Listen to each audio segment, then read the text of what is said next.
सबसे ज्यादा बधाई आप लोगों को, क्योंकि आज जो आप लोग हमारा देख रहे हैं भविष्य, वो आप लोगों का होने वाला है।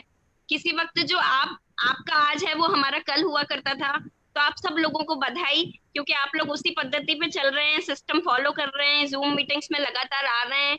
आपकी और हमारी लगातार मुलाकात हो रही है, मीटिंग्स आप सारी समझ रहे हैं और साथ में एक्शंस भी कर रहे हैं। तो आप सब लोगों को बधाई, क्योंकि आप लोगों ने डिसाइड कर लिया है कि जीबीडी जाना है, मोदी केयर से फाइनेंशियल आजादी पानी है। सभी लोगों को बहुत बहुत बधाई।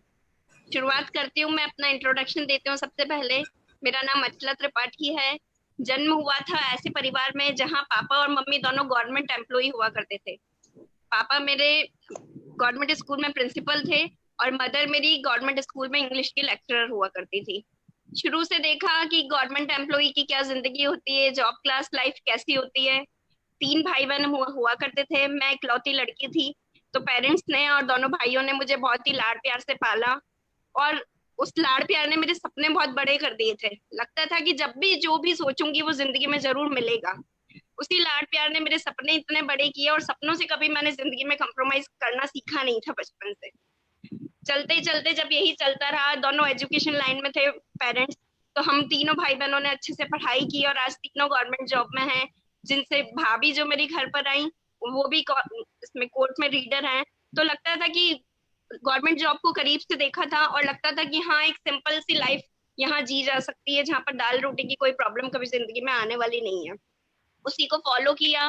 10th में मेरी मेरिट हुआ करती थी, स्टेट में मेरा 10th रैंक थी। 12th में भी मैं गोल्ड मेडलिस्ट थी। उसके बाद जब मेरी जॉब लगी, मैंने एमए इंग्लिश में किया, क्योंकि जॉब के साथ में अपनी पढ़ाई को कंटिन्यू नहीं कर पाई थी। वहां पर भी मैंने यूनिवर्सिटी में टॉप किया था, एमडीएस यूनिवर्सिटी में।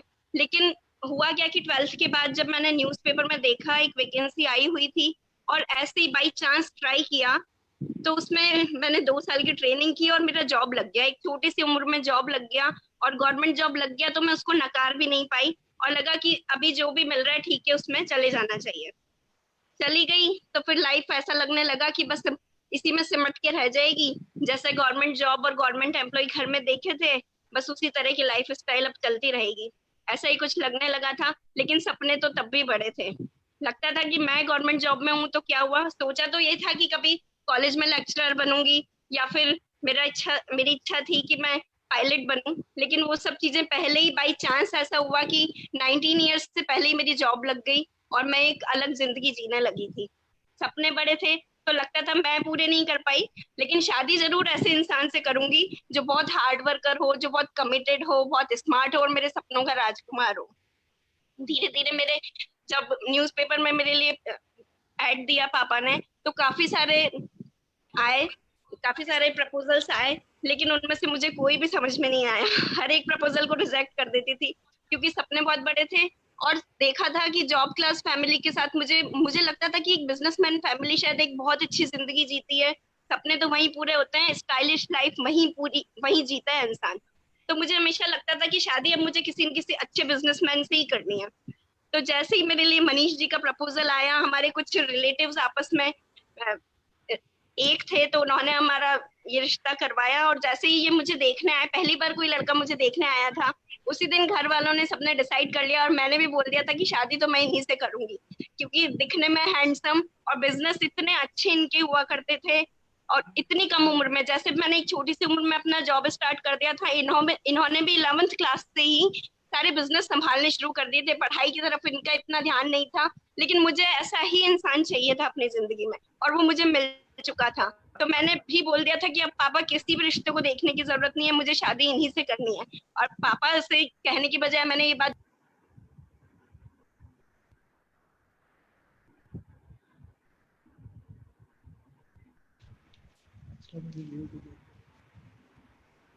करते थे, बहुत सारे सरप्राइज दिया करते थे। तो लगता था कि नहीं, ये इंसान बहुत डायनेमिक है और जिंदगी को खुद।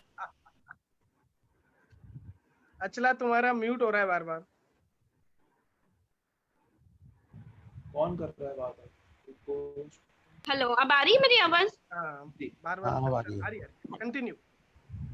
मुझे मेरे सपनों का राजकुमार मिल गया था, और बस जिंदगी ऐसे ही चल रही थी। धीरे धीरे धीरे करके मैं बिजनेस को देख रही थी कि बिजनेस कैसा होता है, कैसे जिंदगी इतनी अच्छे से जी जा सकती है।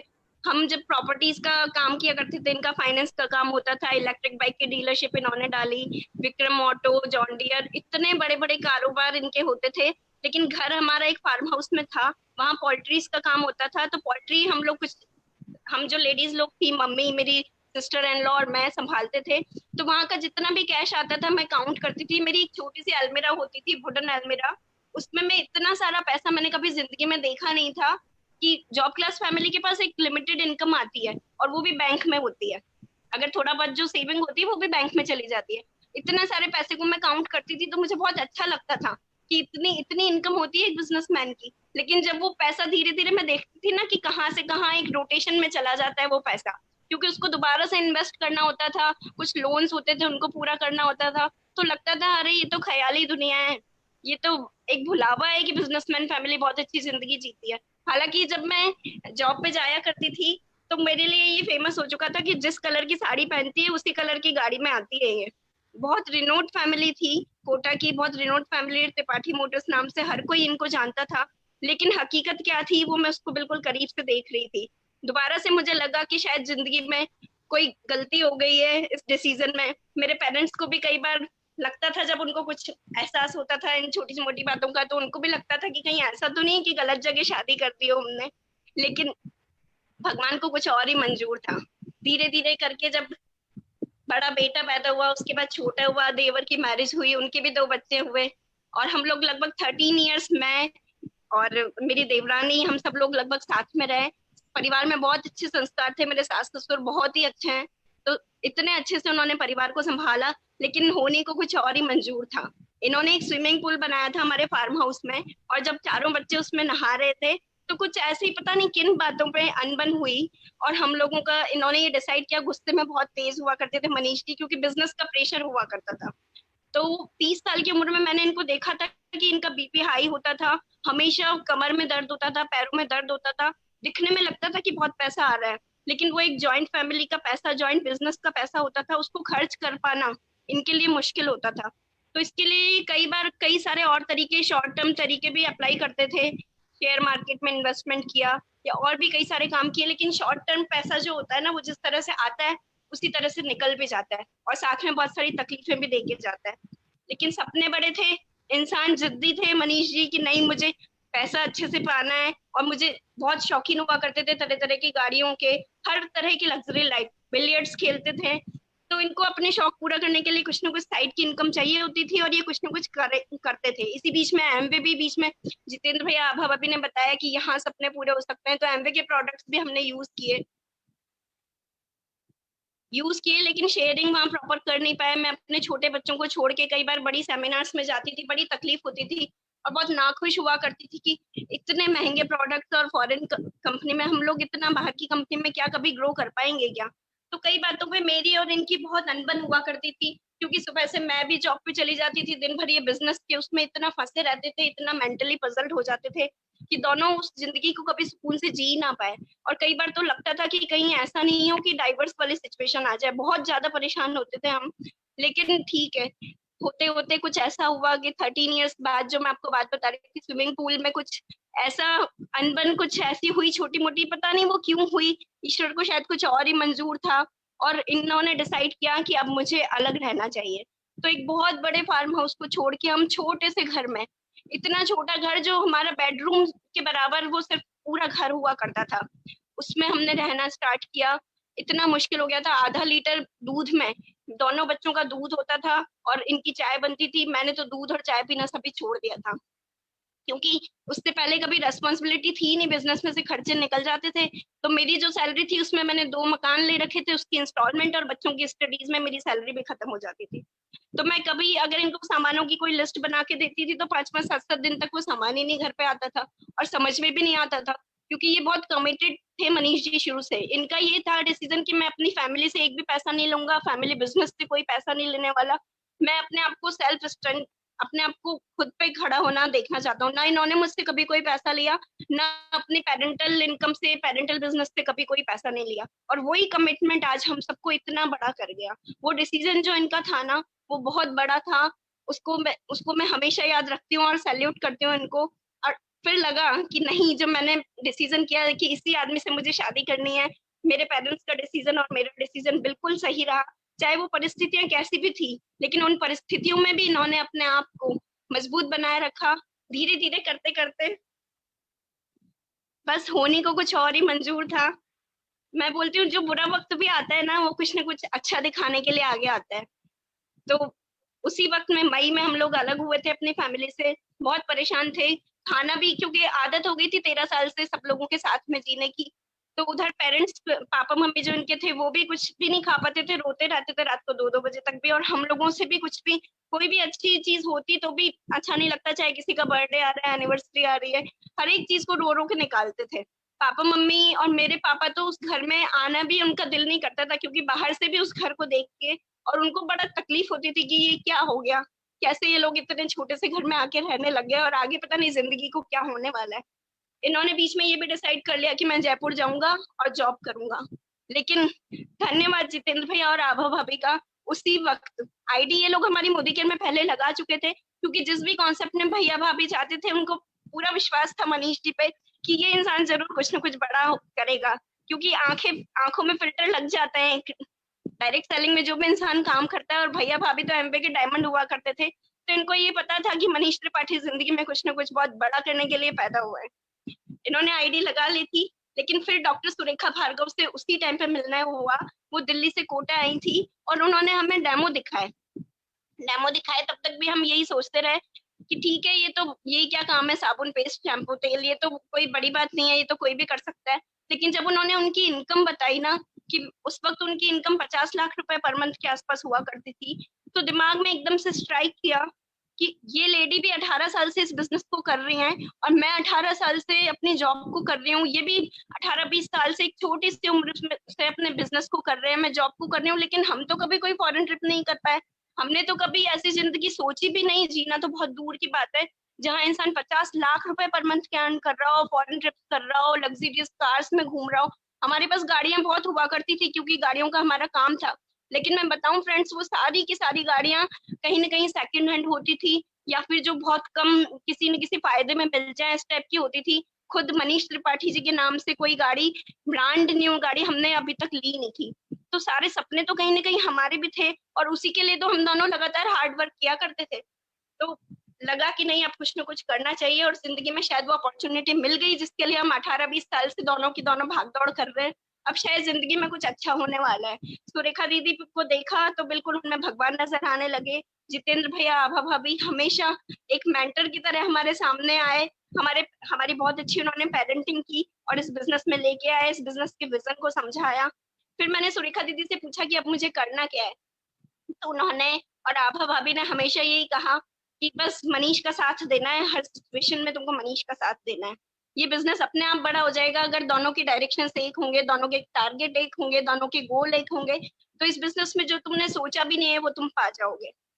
शुरुआत ऐसे हुई, मोदी केयर के प्रोडक्ट्स हमने यूज करने स्टार्ट किए, तो सच में प्रोडक्ट्स अमेजिंग है, ये आप लोगों को सबको पता है ये बात। और फिर वैल्यू फॉर मनी भी है। जहाँ हम एमवे के प्रोडक्ट यूज करते थे तो वैल्यू फॉर मनी नहीं होते थे, बहुत ओवर प्राइसिंग होते थे, लोगों को बताने में बड़ी तकलीफ होती थी।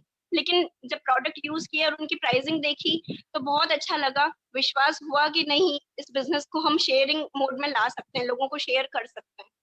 जब प्रोडक्ट्स यूज किए तो उससे पहले हमारे पास पतंजलि की भी डीलरशिप थी। हमने पतंजलि के सारे प्रोडक्ट्स जो हमारे घर में हमें मिल जाया करते थे, वो सारे के सारे पॉलिथीन में बांधे, और किसी को भी इन्होंने बोला कि जो हमारे घर के सर्वेंट्स हैं, जो पुराने सर्वेंट्स हुआ करते थे, उनको भी नहीं दोगी, या कोई भी बंदा होगा उसको भी नहीं दोगी, क्योंकि मैं चाहता ही नहीं हूँ कि ये पतंजलि और किसी भी टाइप के और प्रोडक्ट्स मार्केट में या कहीं पर भी कोई यूज करे, क्योंकि ये प्रोडक्ट्स आज तक हम लोगों ने यूज किए, उससे जिंदगी कभी नहीं बदली। इन्होंने सारे के सारे प्रोडक्ट्स, लिटरली बता रही हूँ मैं आपको, पानी में जाके एक दूर नाले में फेंक किया है कि किसी के भी हाथ नहीं लगने चाहिए। इन प्रोडक्ट्स से हम अपने सपने पूरे नहीं कर पाए, मैं नहीं चाहता कि इसी वजह से कोई और परिवार पे बेकार हो। तो उसके बाद से हम 100% मोदी केयर के प्रोडक्ट यूज करने लगे, और बिलीफ लेवल इतना बढ़ता गया। सबसे पहले प्रोडक्ट्स पे बिलीव किया, समीर मोदी जी पे बिलीव किया, सुरेखा दीदी पे, जितेंद्र भैया, आभा भाभी पे बिलीव किया, अपने आप पे विश्वास किया कि नहीं, हम इस बिजनेस को बहुत बड़ा कर जाएंगे। और बिजनेस की शुरुआत की, डेमो किट बनाया। सुरेखा दीदी ने, भैया भाभी ने बोला था कि एक मैजिक कॉर्नर जरूर होना चाहिए, तो हमारे उस छोटे से घर में भी एक सिर्फ 2 या 3 अलमारी उसमें हुआ करती थी, तो उसकी 2 अलमारियों में हम मोदी केयर के प्रोडक्ट ही रखा करते थे। इतने से घर में हमने, चाहे उस घर में कोई आए या नहीं आए, लेकिन हम हमारे कमिटमेंट पे पूरे उतरते थे। हमने मैजिक कॉर्नर बनाया, चाहे उसको देखने कोई आ रहा हो या नहीं आ रहा हो, लेकिन हमारी आंखों के सामने वो हुआ करता था।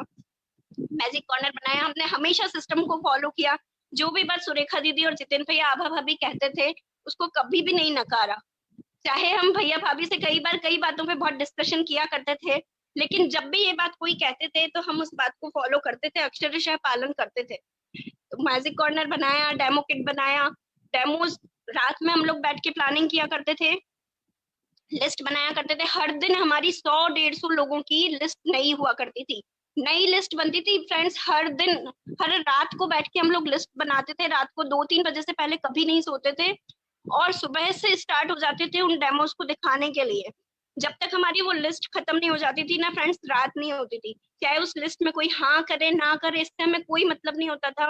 मनीष जी के हाथ हमेशा नील से सने हुए होते थे। उस वक्त सिर्फ 8-9 प्रोडक्ट्स आया करते थे, और सामान लेने इनको जयपुर जाना होता था डीपी पे। ज्वाइनिंग भी ऑफलाइन फॉर्म के थ्रू लगा करती थी, तो कितने ही चक्कर तो इस कंगाली में जयपुर के इनके हुआ करते थे। बड़ी प्रॉब्लम से ये कई बार रेलवे स्टेशन से मोदी केयर के ऑफिस तक पैदल आया जाया करते थे। लगेज इनके हाथ में बहुत सारा होता था, कंधे पे निशान हो जाते थे, लेकिन वो सारे चैलेंजेस को कभी हमने बहाना नहीं बनाया। इन्होंने मुझसे ये सारे चैलेंज शेयर भी नहीं किए। ये सारी बातें मुझे बाद में पता लगी, क्योंकि इनको लगता था कि अगर ये परेशानियां मैं बताऊंगा तो ऐसा नहीं हो कि इन परेशानियों की वजह से ये परेशानियां हमारे रास्ते में बड़ी बन जाए। धीरे धीरे करके ये सब चलता रहा। डेमो किट जब हमने काम में लेना शुरू किया, इनके हाथ हमेशा नील में हुआ करते थे, और स्टेडी क्लीन की स्मेल तो मैं क्या बताऊं, हाथों से बढ़ के हमारे दिल और दिमाग में हमेशा के लिए बस चुकी थी। स्टेडी क्लीन की स्मेल तो ऐसा लगता था कि मतलब उसकी स्मेल आना ही बंद हो गई थी, इतना ज्यादा काम किया। आज भी मैं बोलती हूँ कि अगर कोटा में आप कुछ लोगों को डेमोज दिखाने जाएंगे, उनसे मोदी केयर की बात करेंगे, तो उन्हें बोले कोई ना कोई आपको मिल जाएगा। ये कहता हुआ 10 लोगों में से एक जना जरूर मिलेगा जो बोलेगा कि हाँ 4 साल पहले कोई मनीष त्रिपाठी जी आए थे और उन्होंने हमको मोदी केयर के प्रोडक्ट्स बताए थे। इतनी ज्यादा तादाद में हम लोगों ने काम किया था, इतनी बड़ी लिस्ट पे हम लोग काम करते रहे, क्योंकि सुरेखा दीदी ने बताया था कि सपने बड़े देखो और एक्शंस छोटे छोटे करते रहो। लोगों ने हमारा बहुत मजाक बनाया कि आप गवर्नमेंट जॉब में हो, आपके इतने बड़े बड़े बिजनेस हैं और ये छोटा सा बिजनेस कर रहे हो, क्या इससे कभी हुआ है कुछ? लोग ऐसे ही सपने दिखाते हैं, कुछ नहीं होगा, छोड़ दो। और लोगों ने बहुत सलाह दी, लेकिन मेरे और मनीष जी के सपनों में हमने सोच लिया था कि हमारे सपनों के आगे हम किसी को भी बीच में नहीं आने देंगे। हमने हमारे रिलेटिव्स के साथ में आना जाना बंद कर दिया, रिलेटिव्स से बात करना बंद कर दिया। होली पे कभी ये पंजाब हुआ करते थे और राखी पे ये वेस्ट बंगाल में हुआ करते थे। जहां पर जो सेलिब्रेशन नहीं होता था वो वहां पहुंच जाते थे। लेकिन साल भर इस बिजनेस को प्रायोरिटी पे रखा, किसी भी शादी में नहीं जाते थे। भैया भाभी ने, जितेन भैया भाभी ने समझाया था कि उसी शादी में जाना जहां तुम्हारे जाने से फेरे नहीं हो। अगर तुम्हारे नहीं जाए बिना वहां के फेरे रुक जाए तो उस शादी में जाना तुम्हारा बनता है, नहीं तो ये सब चीजें चलती रहेंगी। तुमको सिर्फ अपना टारगेट देखना है और अपना काम करना है। साल भर तक हमने बड़ी शिद्दत से काम किया, और जो मैं हर हर पल तड़पती थी कि नहीं मेरा कोई घर होना चाहिए, मेरा खुद का घर होना चाहिए। तो मैं क्या बताऊं फ्रेंड्स, 8-9 महीने में तो हम लोगों ने मोदी केयर की brand new car, Manish Tripathi ji के नाम की पहली कार मेरी जिंदगी में, मेरी शादी के 17 साल बाद मैंने देखी थी। लगता था लोगों को कि जैसी साड़ी पहनती है वैसी गाड़ी में आती है, लेकिन वो कार मेरे हस्बैंड के नाम की नहीं हुआ करती थी और नई भी नहीं हुआ करती थी। तो मैंने अपने जॉब को और बिजनेस को बहुत करीब से देखा, लेकिन दिखता कुछ और है और अंदर कुछ और होता है। इस चीज को मैं अच्छे से एहसास कर चुकी थी। वहीं ये बिजनेस मुझे इतना समझ में आया क्योंकि इससे मनीष जी बहुत खुश रहने लग गए थे। हमारा सारे इन्वेस्टमेंट वाले जो हेडेक्स थे सब खत्म होने लगे थे और मुझे बहुत अच्छा लगने लगा। 8-9 महीने में नई कार ली, 1 साल के अंदर फॉरेन ट्रिप अचीव कर लिया था, और अगली एनिवर्सरी जो मई में हमारी आई उस पे मेरे खूबसूरत मेरा खुद का मकान तैयार हो चुका था। और मुझे सबसे पहला मेरा टारगेट यही था। साल भर बाद मनीष जी ने और मैंने ये डिसाइड किया था कि 2 साल तक हमें इस बिजनेस को सिर्फ चेक करना है। तो साल भर में हम ये सब कुछ अचीव कर चुके थे और दोनों मिल के बाद तक भी बस यही करते रहे। हमेशा हम लोगों ने सेल्फ यूज 100% किया। फिर उसके बाद हम शेयरिंग करते थे प्रोडक्ट्स की और अपॉर्चुनिटी की, और सेल करते थे हमेशा सक्सेस को। तो सक्सेस को सेल करने के लिए हम हमारे लोगों को दिल्ली तक लेके जाते थे मीटिंग्स, ट्रेनिंग, सेमिनार में, और सक्सेस को सेल किया हमने। कभी प्रोडक्ट्स को सेलिंग पे ध्यान नहीं दिया, हमने सेल किया है तो सिर्फ और सिर्फ सक्सेस। तो यही मैं आपको बोलना चाहूंगी। उसके बाद की जो जिंदगी है, जो हमारे अचीवमेंट है, वो मैं मनीष जी को, ओवर टू मनीष जी। मनीष जी बताएंगे, क्योंकि उन्होंने बहुत इसके लिए मेहनत की है, मैंने तो सिर्फ उनका साथ दिया है। Manish ji, over to you. Thank you Achala ji, thank you very much. आपने बहुत अच्छी अच्छी जानकारियां दे दी, बहुत सारी चीजें बताई, इसके लिए बहुत बहुत धन्यवाद। और बहुत सारे लोगों को चीजें समझ में आई होंगी। दोस्तों, ये अचला ने आपको सारी स्टोरीज शेयर करी कि कैसे हम लोगों ने अपनी बिजनेस की शुरुआत करी, कैसे हम लोग इस बिजनेस के अंदर आए और कैसे हम लोगों ने किन सिचुएशंस के अंदर हम आई। अचला ने आपको सारी बहुत बेहतर तरीके से मेरे ख्याल से बताया है सारा का सारा। तो दोस्तों, करना क्या है इसके ऊपर मैं अब आप लोगों से बात करूंगा। यहाँ तक हम पहुंचे कैसे, क्योंकि खुद के लिए तो कोई भी व्यक्ति काम कर रहा है। डायरेक्ट सेलिंग इंडस्ट्री के अंदर या मोदी केयर के अंदर, स्पेशली मोदी केयर की हम बात करेंगे क्योंकि हम मोदी केयर के प्लेटफॉर्म पर हैं। और मोदी केयर एक मात्र प्लेटफॉर्म है मेरी नजर के अंदर जहां पर आप जीरो से हीरो बन सकते हैं। और अगर आप ऑलरेडी हीरो हैं तो आप सुपर हीरो बन सकते हैं। जीरो से हीरो भी बन सकते हैं, और अगर हीरो हैं ऑलरेडी, क्योंकि सबके सब हीरो तो है ही कहीं ना कहीं, क्योंकि हर व्यक्ति दाल रोटी कैसे ना कैसे करके मैनेज कर रहा है, खुद अपने दम से मैनेज कर रहा है, तो हीरो है। आप सब व्यक्ति हीरो हैं, बट हीरो से सुपर हीरो बनने की जो जर्नी है वो आपकी मोदी केयर से पूरी होगी। अभी कई सारे फोरम, कई सारी बड़ी बड़ी गवर्नमेंट की बॉडीज, कई कई सारी इकोनॉमिस्ट अभी इस सिलसिले के अंदर करीब 8-10 साल से चर्चाएं कर रहे हैं कि ऑनलाइन डिस्ट्रीब्यूशन सिस्टम के अंदर जाना पड़ेगा, डायरेक्ट सेलिंग डिस्ट्रीब्यूशन सिस्टम के अंदर जाना पड़ेगा। आप वहां पर कई सारे लोगों की लाइफ को टच कर सकते हो, कई सारे लोगों को आप लोग सक्षम बना सकते हो, उन लोगों के सक्षम बनने से आप सक्षम बन सकते हो। तो दोस्तों, हीरो से सुपर हीरो जब बनने के लिए आपको इस इंडस्ट्री में आना पड़ेगा। और जब आप इस इंडस्ट्री में आएंगे तो आपको इसको सिस्टम को फॉलो करना पड़ेगा। जैसे अचला ये चीज बोलती है, मैं पिछले 2-4 बार से बोल रहा हूँ कि आप लोगों को ये मैं अगर सवाल पूछता हूँ कि गाय दूध देती है क्या, तो आप लोग जवाब देंगे यस गाय दूध देती है। ज्यादातर लोग यही चीज बोलेंगे। पापा जी को मैं देख रहा हूँ, पापा जी गाय दूध देती है क्या? आप हाथ खड़ा करो अगर देती है तो। राइट बात है, क्योंकि पापा जी मेरे स्क्रीन पर दिख रहे हैं। सो दोस्तों, अचला से ये चीज मैंने सुनी, कई लोगों से सुनी, बट आप जब आपके किसी स्पीकर से सुनते हो तो आपको वही चीज अच्छी लगती है। और जो भी बीबीएस आप अटेंड करते हो, जो भी लीडर्स को आप सुनते हो, चाहे वो मोदी केयर के हो, चाहे वो आपके घर के हो, लीडर, हर व्यक्ति लीडर, एवरीबडी इज लीडर। क्योंकि जो लीड करता है वो लीडर होता है। कहीं ना कहीं हम सबको लीड करते हैं।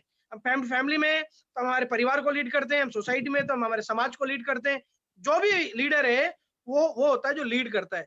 हमें ये सबको पता है कि गाय जो होती है वो दूध देती है, और हमने ये चीजें सुन रखी है। बट गाय दूध देती नहीं है, गाय का दूध निकाला जाता है। हम गाय को बोलेंगे ला दूध दे दे। आपके पास कोई गाय आई और आप उसको बोलो ले दूध दे दे, आधा लीटर चाय बनानी है मेरे को, क्या बोलेगी गाय? गाय पूंछ हिलाती रहेगी, कान हिलाती रहेगी, गर्दन हिलाती रहेगी, ऐसे ऐसे करती रहेगी। गाय दूध नहीं देती दोस्त, गाय का दूध निकालना पड़ता है।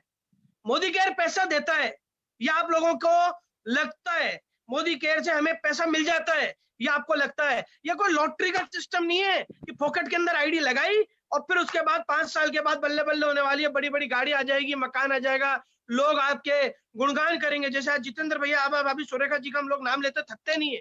क्यों नहीं थकते? क्योंकि उन्होंने हमें मोदी केयर ज्वाइन कराया, इसलिए।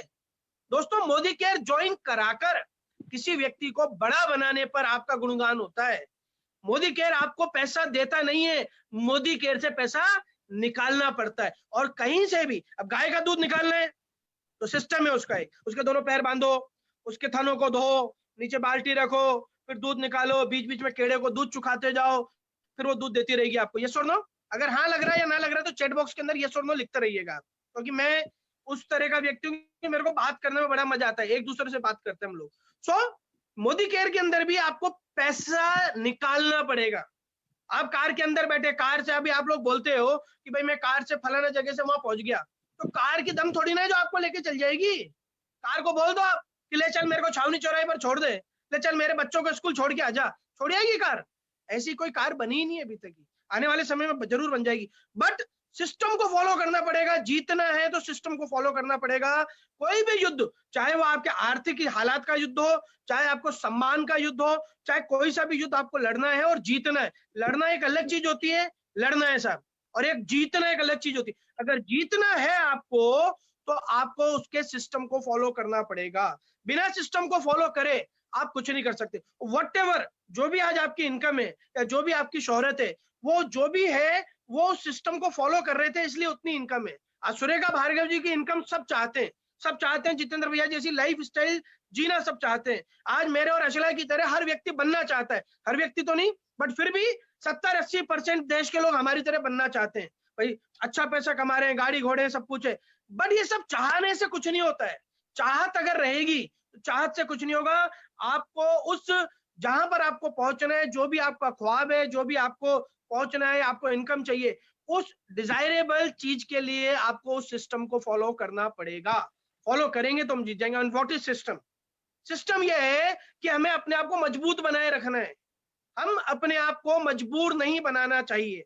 हम यहाँ पर जब भी किसी के पास जाते हैं, हमारे बैक ऑफ द माइंड के अंदर, सबकॉन्शियस माइंड के अंदर एक ही चीज को लेकर जाते हैं कि हे भगवान, ये किसी भी तरह से बस बिजनेस के अंदर आ जाए, ये जैसे तैसे करके लॉयल्टी ले ले, तो ये लॉयल्टी नहीं ले 1500 रुपए का सामान ले ले, 1500 का नहीं ले, 100 रुपए का एक आइटम ही ले ले।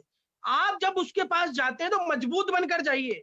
हम मोदी केयर के अंदर भगवान की इच्छा से यहाँ पर आए, कोई भी व्यक्ति खुद की इच्छा से यहाँ पर नहीं पहुंचा है, हम सब परमात्मा की इच्छा से यहाँ पर पहुंचे। और मोदी केयर के अंदर जब आप किसी के पास जाते हो तो एटीट्यूड का सबसे बड़ा खेल है, और वो एटीट्यूड है आप मजबूर बनकर जा रहे हो या मजबूत बनकर जा रहे हो। आपका एटीट्यूड ऐसा रहना चाहिए कि जब मैं जाऊंगा उसके पास तो मैं उसकी जिंदगी के अंदर चेंज कर दूंगा। मैं जाऊंगा उसके पास तो उस व्यक्ति को मैं राजू नायक बना दूंगा, मैं उस व्यक्ति को महेंद्र तलेसरा जी बना दूंगा, मैं उस व्यक्ति को मनीष त्रिपाठी बना सकता हूँ, उस व्यक्ति को जितेंद्र जैन जैसी लाइफ स्टाइल मिल सकती है, वो व्यक्ति सुरेखा भार्गव जितना पैसा कमा सकता है। उसके पास ये अपॉर्चुनिटी है ही नहीं। बट आप जब उसके पास जाते हो इस नियत के साथ कि मेरा टाइटल बढ़ जाएगा, मैं 7 से 10 पे, 10 से 13 पे, 13 से 16 पे आ जाऊंगा, तो वहीं आप मजबूरी के दायरे में आ जाते हो। आपका जो पैराडाइम है, जो आपका ओरा है, वो आपको उस जगह पर लेके चल जाता है और उस वजह से आप बैकफुट पर आ जाते हो। तो मजबूत बनिए, मजबूर मत बनिए। और दूसरी जो चीज है जो मेरे को जो समझ में आई इस बिजनेस के अंदर, दैट इज डटे रहना है। हमें डटकर काम करना है। यहाँ पर मैं आप लोगों से सबको, मैं कई बार, मैंने सैकड़ों हजारों बार मैंने एक चीज बोली है कि मोदी केयर के अंदर 2 साल झोंक डालिए, 2 साल झोंक डालिए। मोदी केयर का 2 साल झोंकने का मतलब यह है कि 2 साल तक आपको इस सिस्टम को सीखना है। एक लेडी होती है, एक लेडी होती है, प्रेगनेंसी के अंदर आती है, एक बच्चा उसके पेट में रहता है। कितने समय के बाद वो डिलीवरी बाहर आती है? 9 मंथ के बाद। 9 महीने का टाइम है उस बच्चे का। शुरू का 2 महीना 3 महीना क्या रहता है, वो लेडी उस बच्चे को बहुत संभाल के रखती है। उसकी सास भी बोलती है, उसकी मदर इन लॉ भी बोलती है, उसकी माँ बोलती है, उसकी भाभी बोलती है, भाई ध्यान से रहना, बच्चा अंदर है, अभी छोटा बच्चा है, केयर रखना, अपने आप को अच्छे से सप्लीमेंट्स खाइए, आप अपना ध्यान रखिए, झाड़ू मत लगाइए, पोछा मत लगाइए। वो एक पीरियड है जब वो बच्चा थोड़ा थोड़ा थोड़ा डेवलप होता है। देन 3 महीने से लेकर 7-8 महीने तक वो लेडी अब मूवमेंट के अंदर आ जाती है। और 8वें के बाद जब 9वां महीना लगता है तो प्रिकॉशंस रखते हो। 9 महीने के बाद एक स्वस्थ बच्चा आपके और हमारे घर के अंदर आता है, उस परिवार के अंदर आ जाता है। ऐसे ही मोदी केयर के अंदर जो टाइम है, जो 3 महीने जो शुरू का जो टाइम है जिसमें प्रिकॉशंस रखनी है, जिसके अंदर अपने आप को संभाल कर रखना है, अपनी अपलाइन, आपकी सासू माँ, आपकी मदर, आपकी भाभी, आपकी दौरानी, आपकी ननद, जो आपको उस समय आपको संभाल के रखती है, वो जो 2-3 महीने हैं जो अपनी अपलाइन को मानने के, वो मोदी केयर के अंदर आपके 2 साल हैं। उन 2 साल के अंदर आप आपकी सफल अपलाइन से सीखिए क्या करना है और क्या नहीं करना है। ज्यादातर लोगों को ये तो पता रहता है क्या करना है, बट ज्यादातर लोगों को ये भी पता नहीं रहता है कि क्या नहीं करना है। अपनी अपलाइन को फॉलो करिए, क्योंकि आपकी अपलाइन वहां तक पहुंच चुकी है। और अपलाइन भी वो जो सफल हो, जो अपना टाइटल चेंज करती हो, जो एक्टिव रहती हो, जो अभी इस समय पर जूम मीटिंग्स करा रही हो, जो रेगुलर आपको टच में रखते हो, ऐसी अपलाइंस को आप फॉलो करिए, उनसे 2 साल सीखिए और सीखते सीखते अपने आप को डेवलप करिए। और प्रेगनेंसी का टाइम मोदी केयर के अंदर आपका 5 साल के बाद खत्म होएगा। जैसे ही आपका 5 साल पूरे होंगे, आपकी डिलीवरी एक new brand Modi care consultant के रूप में होगी। 5 साल आपने उस पीरियड को झेलना है। उस 5 साल के अंदर आपको असफलताएं भी मिलेंगी, सफलताएं भी मिलेंगी। इस 5 साल के अंदर लोग आपको, जब जाओगे आप, तो लोग आप पर हंसेंगे भी। चला बता रही थी ना अभी, लोग हंसते थे, लोग मजाक उड़ाते थे, घर वाले क्या बोलते थे, रिश्तेदार क्या बोलते थे। इन 5 साल के अंदर आपको सुरक्षा कवच पहनाया जाएगा। आप सीखते रहेंगे, सीखते रहेंगे, सीखते रहेंगे, करते रहेंगे, करते रहेंगे, करते रहेंगे। और 5 साल के बाद जब आपकी डिलीवरी होगी, तो आप इस बिजनेस के अंदर मिनिमम से मिनिमम 5 लाख रुपए महीना कमा रहे होंगे दोस्तों। बट टिके रहने का पैसा मिलेगा, डटे रहने का पैसा मिलेगा, मजबूत बनने का पैसा मिलेगा। जबकि जो लोग भाग जाते हैं, भगोड़े बन जाते हैं, कुछ समय टिकते हैं, फिर इधर इधर से उधर, उधर से इधर, उधर से इधर, क्यों वो लोग इधर से उधर भागते रहते हैं और लाइफ के अंदर कभी सफल नहीं होते? क्योंकि उनको आदत पड़ चुकी है ये सब कुछ करने की। कल एक स्टोरी हम लोगों ने सुनी थी परसों, भंवरे की। भंवरा, आप लोगों ने सबने नाम सुना होगा। खिलाड़ी करतब दिखाते हैं और दर्शक शोर मचाते हैं। बहुत बढ़िया कमेंट डाला है लोगों ने। खिलाड़ी करतब दिखाते हैं और दर्शक शोर मचाते रहेंगे लोग। सो भंवरा आप लोगों ने देखा होगा। भंवरे का काम क्या है? भंवरे की गुंजन, वो गाना है, वो फूलों के ऊपर जा जाकर बैठता है, जा जाकर बैठता है। और मधुमक्खी का क्या काम है? मधुमक्खी भी फूलों के ऊपर बैठती है। अब भंवरा अगर आपके आसपास अगर आ जाए तो आप क्या करोगे? उसको मार के भगा दोगे। और वहीं पर ही मधुमक्खी आ जाएगी तो हम लोग उसको मारेंगे नहीं, उसको जाने देंगे, आप अपने आप को बचा बचू के भाग जाएंगे। मधुमक्खी कंसिस्टेंटली फूलों के अंदर घुसती है, वहां से अपना रस चूसती है और उसको इकट्ठा करती है, जाती है, रस चूसती है और इकट्ठा करती है। एट लास्ट जब वो छत्ता पक जाता है, आपके और हमारे जैसे लोग शहद का स्वाद चखते हैं। भंवरे ने आज तक कुछ नहीं दिया है। भंवरा मत बनिए। भंवरा क्या करता है? कभी इधर कभी उधर, उसका रात का भी ठिकाना नहीं है, दिन का भी ठिकाना नहीं है। भंवरा कभी भी यूनिटी के अंदर नहीं रहता। भंवरा हमेशा अकेला घूमता रहता है। मधुमक्खियां अपनी अपलाइन को फॉलो करती हैं उस छत्ते के अंदर। इस वजह से वो शहद क्रिएट होता है। आपको शहद बनना है। अब शहद बनने के लिए सबसे पहले आपको क्या बनना पड़ेगा दोस्तों?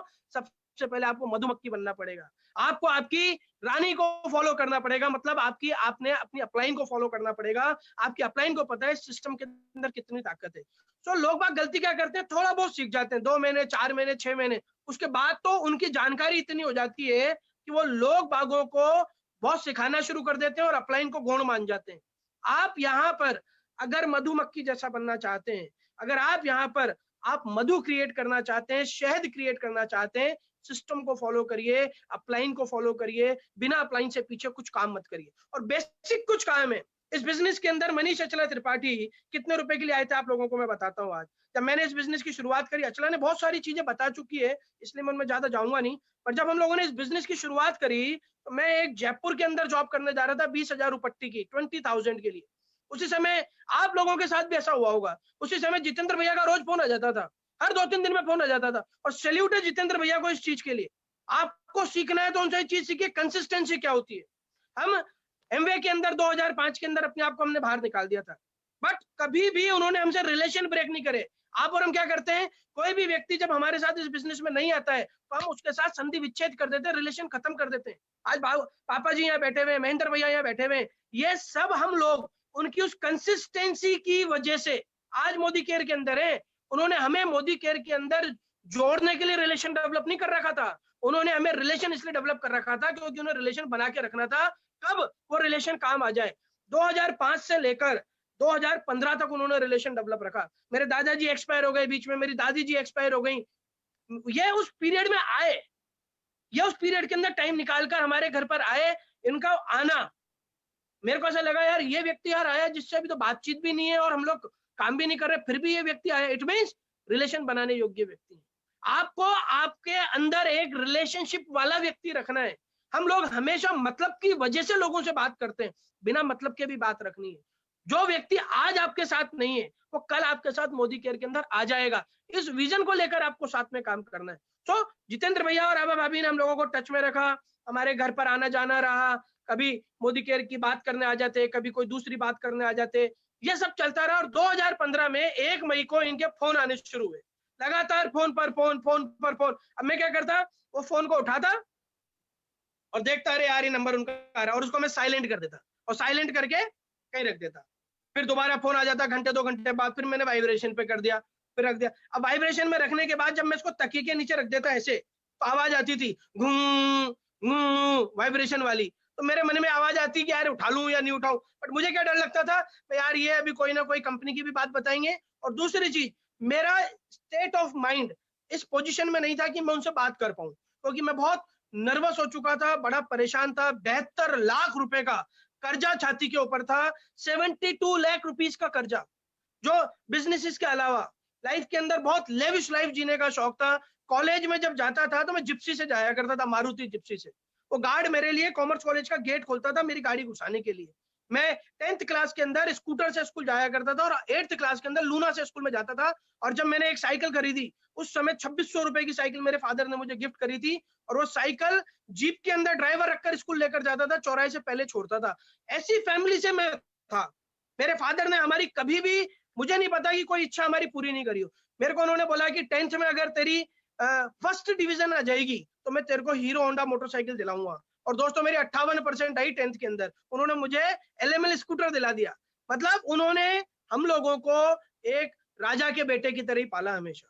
और ये सब चीजें, जब बच्चा जिन चीजों के अंदर पलता बढ़ता है तो उसका स्टेटस या उसका माइंड अलग थ्योरी के साथ काम करता है। 96 में बिजनेसेस में आ गए, बढ़िया बिजनेस। 96 से लेकर 2001 या 2 तक हमारी एवरेज इनकम किसी भी सरकारी स्कूल के प्रिंसिपल के साल भर की इनकम से ज्यादा थी। महीने की इनकम हमारी करीब करीब 1.25 से 1.5 लाख रुपया महीना हम लोग कमाते थे, मैं और अवनीश मिलकर। सोच के देखिए, इतनी सफलताएं लाइफ के अंदर देखी थी। और 2008 के बाद जब बिजनेसेस के अंदर डाउनफॉल आया, और जॉइंट फैमिली के बिजनेस में तो बड़ा पंगा है दोस्तों, सब कुछ आपका है बट आपका कुछ भी नहीं है। जो जॉइंट फैमिली के जो लोग हैं जो बिजनेसेस करते हैं, वो मेरी इस बात से 100% सहमत होंगे। अलमारी में नोट बहुत सारे दिख रहे हैं, अगर आपको कुछ चाहिए तो आपको तकलीफ ये आएगी कि आपको मांगना पड़ेगा और 4 सवालों का आपको जवाब देना पड़ेगा। ये मैं आप सभी लोगों से बोलूंगा जो जॉइंट फैमिली करते हैं, जो बड़े लोग हैं, जो पिता लोग हैं, वो अपने बच्चों को कुछ ना कुछ फ्रीडम दें। अपने बच्चों को, ये मैसेज है पूरे इंडिया को आज, कि अगर आपका जॉइंट फैमिली बिजनेस है और आपके बच्चे आपके साथ लग रहे हैं तो उन्हें 20,000, 25,000, 50,000, लाख रुपए उनको हाथ खर्ची देना शुरू करिए। अगर आप यही सोचोगे कि आप अपने बच्चों के लिए सब कुछ कर रहे हो, तो बच्चों को तो पता है, मगर उस समय उनकी नीड कैसे पूरी होगी। और इस वजह से कई सारे अच्छे परिवार के बच्चे शॉर्टकट्स में चल जाते हैं। हमारे माँ बाप ने हमारे को कभी भी कोई तकलीफ नहीं दी है। हमारे घर में, हमारे कमरे में, हमारी हर चीज के अंदर बढ़िया से बढ़िया सुविधाएं थी। अचला जब प्रेग्नेंट थी तो वो शायद ही कभी अपनी स्कूटर से गई होगी हॉस्पिटल। रोज उसको ड्राइवर छोड़ने जाता था गाड़ी से और ड्राइवर लेकर आता था उसको। हम लोग ऐसी फैमिली से बिलोंग करते थे, बट खुद के खर्चे निकालने के लिए कुछ चाहिए था। 2008 के बाद मैं शेयर बाजार में चला गया, वहां पर मेरे को बहुत सारा लॉस लग गया। फिर मैं उसके बाद और दूसरे शॉर्टकट्स में चला गया। कभी बात करेंगे। करते करते करते इंडिविजुअल 72 लाख का कर्जा हो गया। जब आपके ऊपर कर्जा हो जाता है ना दोस्तों, आपकी सेल्फ इमेज खत्म हो जाती है, आपकी सेल्फ रिस्पेक्ट खत्म हो जाती है, आप खुद को प्यार करना बंद कर देते हो। जब आप खुद की इज्जत नहीं करोगे, जब आप खुद से प्यार नहीं करोगे, तो दूसरे लोग आपसे कैसे प्यार करेंगे यार। तो सबसे पहले तो खुद से प्यार करना शुरू करो। वो उस भगवान ने आपको पैदा करा है। 700 करोड़ लोगों में से नरेंद्र मोदी निकला है, 700 करोड़ लोगों में से ही आइंस्टीन निकला है, उन 700 करोड़ लोगों में से ही फेसबुक का मालिक निकला है, उन 700 करोड़ लोगों में से ही मुकेश अंबानी निकला है। ऊपर वाले ने कोई भी आपको अलग नहीं बनाया है। Love yourself. मैं अपने आप से इतना प्यार करता हूं, मैं इतना प्यार करता हूं कि लॉकडाउन अगर पूरे साल भी चला गया ना, और मेरी वाइफ और मेरे बच्चे मेरे साथ नहीं भी रहेंगे, तो भी मुझे अपने आप से प्यार करने के अलावा फुर्सत ही नहीं मिलेगी। Love yourself the most. क्योंकि भगवान की सबसे प्यारी कृति अगर कोई संसार में है दोस्तों, वो आपकी कुर्सी पर बैठा हुआ व्यक्ति है। उसको रेस्पेक्ट दो, उसको बोलो कि तू सब कर सकता है, तो हर चीज असंभव को संभव करने की ताकत तेरे के अंदर है। सो दोस्तों, जब 2015 के अंदर मैं टूट चुका था तो मैं अपने आप से बात नहीं करता था।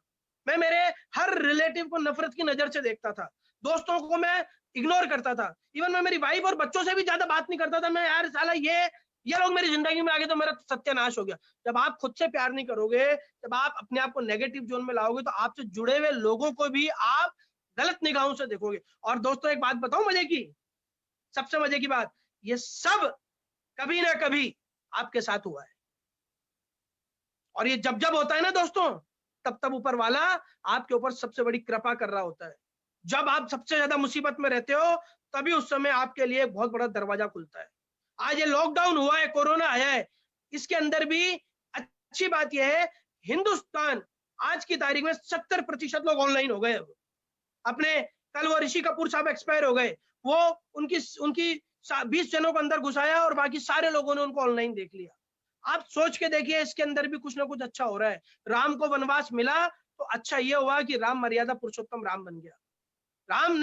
रावण ने सीता मैया का हरण करा, तो बहुत बुरा काम करा, मगर सबसे अच्छी बात क्या हुई पता है आपको? उसको डायरेक्ट जो मौत मिली वो राम भगवान के द्वारा उसको मृत्यु मिली है। सोच के देखिए कितना भाग्यशाली था रावण।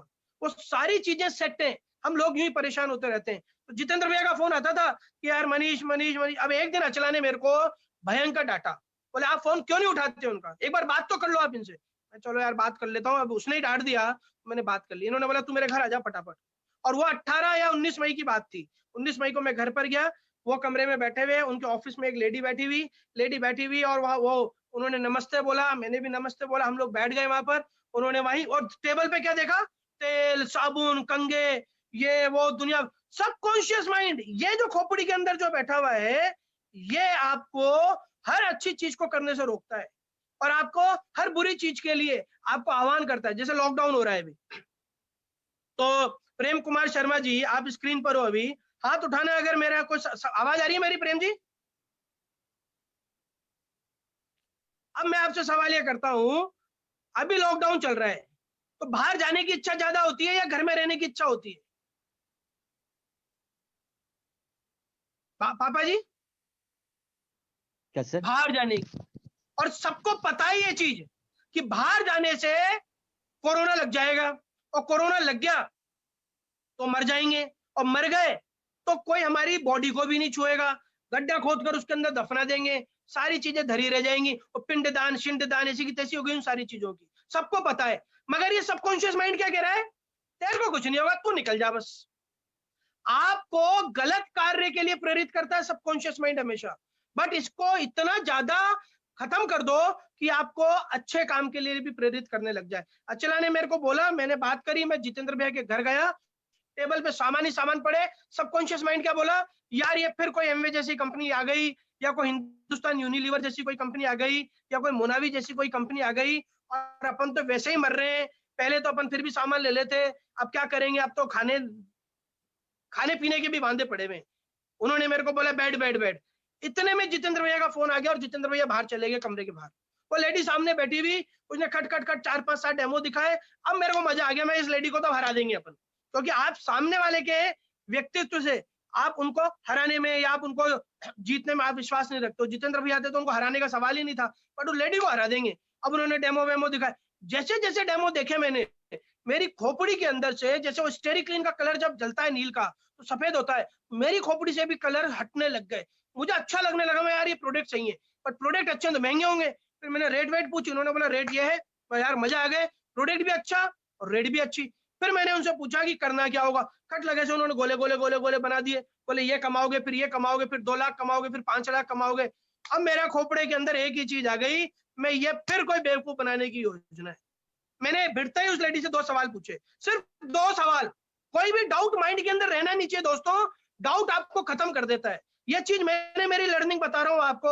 मेरा डाउट आया, मैंने तुरंत बात करी। अगर आप में से किसी भी व्यक्ति को, जो भी फेसबुक पर या यूट्यूब पर या भी इस रूम के अंदर जो भी लोग बैठे, किसी भी तरह का कोई भी डाउट हो ना, किसी भी तरह का कोई भी डाउट, अपनी अप्लायंस से तुरंत फोन करके पूछिए कि भैया मेरे को आप ये चीज बताओ कि साबुन के डब्बे के अंदर ये मोती क्यों बना हुआ है। ये भी डाउट है ना, तो पूछिए, बिजनेस तो हो जाएगा, मगर वो डाउट नाम का कीड़ा आपको कभी भी नहीं उठने देगा। इस सबकॉन्शियस माइंड के अंदर एक वायरस भी रह जाएगा ना उस डाउट का, तो खोपड़ी के अंदर फैल जाएगा कोरोना की तरह और आपके सपनों को खत्म कर देगा।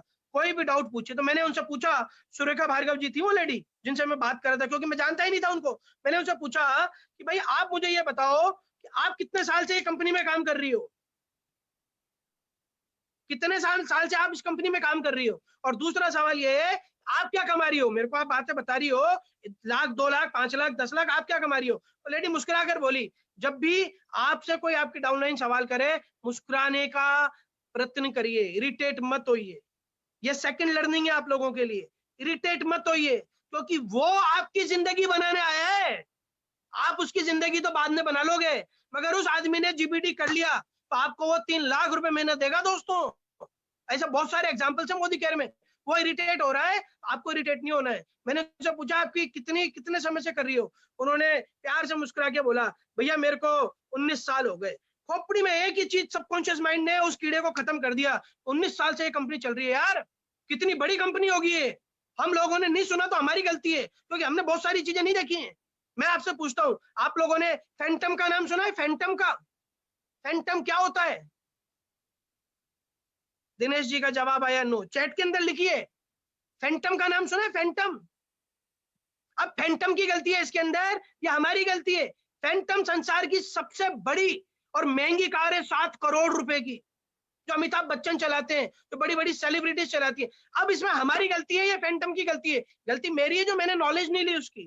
फैंटम तो मेरे पैदा होने से पहले आ चुका था। मोदी केयर 19 साल से चल रहा है, माइंड में चीज हो गई यार ये कंपनी बढ़िया है, क्योंकि 19 साल से मैं भी धंधे कर रहा हूँ, कितनी परेशानियों से धंधे सेट करे, आज समझ में आ गया। मोदी केयर 19 साल से चल रही। मैंने सेकंड सवाल पूछा, आपकी कितनी इनकम है? बोल प्यार से मुस्कुरा के बोली भैया यही कोई 2-2.5 लाख रुपए की इनकम है मेरी। अब चूंकि आप अपने आप को होशियार समझते हैं, आपकी डाउनलाइन अपने आप को होशियार समझती है, तो आप इरिटेट मत होइए। मैंने क्या जवाब दिया पता है? 2-2.5 लाख रुपए जब बोला उन्होंने, मेरा शब्द था बस 2-2.5 लाख रुपए। मैं उस समय 20,000 रुपए की जॉब करने के लिए कहीं जा रहा था और मैं उनकी इनकम को बोल रहा था बस 2-2.5 लाख रुपए इनकम है। मैं भी 19 साल से धंधे कर रहा हूँ, मैं भी बड़ा बड़े काम कर रहा हूँ, मैं भी 2-2.5 लाख रुपए महीना कमाता हूँ, और मेरी बीवी मेरे पास में बैठी हुई थी और मेरी जांघों पे चूंटियां भरे जा रही थी। ये क्या बोले जा रहे हो? 20,000 रुपए की नौकरी करने जा रहे हो, घर का 3200 रुपए का किराया नहीं भराया जा रहा और यहाँ पर फेंक रहे ऊंची ऊंची। मैं भी लंबा लंबा बोलता रहा, मैं भी 2.5 लाख रुपए कमाता हूँ जी। फिर वो लेडी प्यार से मुस्कुरा कर बोली, बोले भैया 2.5 लाख रुपए महीना नहीं कमाती मैं 2.5 लाख रुपए रोज कमाती हूँ, रोज पर डे 24 घंटे की इनकम है मेरी 2.5 लाख रुपए। काटो तो खून नहीं था, सब कुछ सेट हो चुका था माइंड के अंदर कि यार ये बिजनेस बहुत बढ़िया बिजनेस है, इसके अंदर एक लेडी काम कर सकती है, तो अपन तो मूंछों वाले आदमी अपन सब कर जाएंगे। और मैंने उसी दिन से जितेंद्र भैया, आबा भाभी और सुरेखा दीदी के लिए अपने आप को सबमिट कर दिया। सबमिट मतलब अपने आप को समर्पित कर दो, अपने आप को न्योछावर कर दो। आप मंदिर में जाते हो तो मंदिर के अंदर आप क्या करते हो? आप सबमिट कर देते हो, हे मेरे बालाजी भगवान, जो तेरी इच्छा वो तू कर, मैं तो तेरी शरण में आ गया। अच्छा करे तो बढ़िया, बुरा करे तो बढ़िया। Submit your self. आज तक किसी ना किसी को सबमिट करा, तो जो आज आपकी पोजीशन है वो इस वजह से क्योंकि आपने उन्हें सबमिट करा, उसमें उनकी गलती नहीं है। आप अगर वो गुटखा खाने वालों को सबमिट करोगे तो गुटखा खाओगे, दारू पीने वालों को सबमिट करोगे दारू पियोगे, आप 15-20 हजार रुपए महीने वालों को सबमिट करोगे तो वो सब वैसे आप बन जाओगे।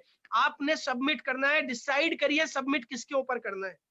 अपनी अपलाइन को वो दर्जा दीजिए जो आप आपके माँ बाप को देते हैं। माँ बाप कम पढ़े लिखे होते हैं तो भी माँ बाप होते हैं, माँ बाप आपसे पैसा कम कमाते हैं तो भी आपके माँ बाप होते हैं। अपलाइन आपको जन्म देती है मोदी केयर के अंदर। आपकी अपलाइन से किसी भी तरह से कोई वाद विवाद हो जाए कोई बात नहीं यार। आज जितेंद्र भैया से मेरी खूब बहसबाजी होती है और वो हमेशा मुझे माफ कर देते हैं, हाँ ठीक है, हाँ ठीक है, हाँ ठीक है। क्यों? क्योंकि वो मेरे को एक, मैं उनको सबमिट करता हूं, मैं उनको पेरेंट्स की तरह मानता हूं तो वो भी मुझे बच्चों की तरह मानते हैं। अपनी अपलाइन के लिए सबमिट हो जाइए। मैंने सुरेखा दीदी से पूछा, मैं दीदी मेरे को ये बताओ करना क्या है, तो बोले डिसाइड कर लिया करना है। मैं हाँ। उन्होंने मेरे से पूछा कितने रुपए कमाने के लिए करना है ये बताओ। सच्चाई बताओ अपलाइन को, छोटे नहीं बन जाएंगे अगर हम अपनी प्रॉब्लम, एक सेकंड,